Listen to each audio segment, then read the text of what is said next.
This is how the way you breathe impacts your nervous system.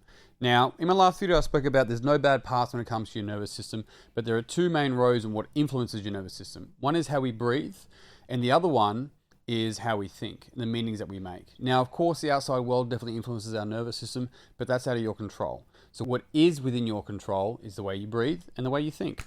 So a guy called Brian McKenzie spoke about breathing gears in his business, Shift Adapt. It's probably changed a few names by now. Really interesting guy, but what he spoke about and what I learned how it mapped across here was that your breathing gears from 1 to 5 play a key role in how you perform and what you're doing. The other key thing though is that it plays a key role in how you're accessing your nervous system, and you can do it deliberately or it could do you kind of habitually by accident. And I'm going to explain to you how that works. Now this area here, I put friend so that it stays with alliteration, but also because this is our social engagement spaces where you allow yourself to feel safe, to be able to socially engage with people around you. And when you're doing that, sitting at home, relax, your mouth's closed, and you're just simply breathing nasal in, nasal out. You're not even breathing, it's simply just occurring.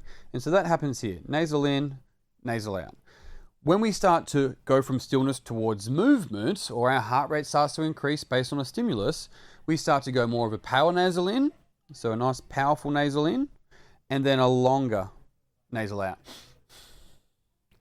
This gear number 3, this is the transition gear. I'm going to talk a bit more about it in a later video, but this is simply power nasal in, power nasal out. So we're still in this nasal in, nasal out business. Now what's really interesting around all of this breathing is that these are all plastic. You can build aerobic capacity and fitness in all of these gears. The problem is that some people use these gears unknowingly, and it's like driving an old Mazda that doesn't have a third gear and they go from first, second, straight to fourth or fifth. And so that's fine if you're trying to go towards a fight, a heavy lift, or something that's threatening or something explosive. But if you're not, you're going to gas yourself. So if you're in a workout and you jump on a roller straight away and you're like, and you're breathing in your mouth. So this is nasal in, mouth out. And this is mouth in, mouth out. If you're doing that, mouth in, mouth out, as soon as you jump on the rower, you're going to go sympathetic. You're going to find it really, really hard to recover.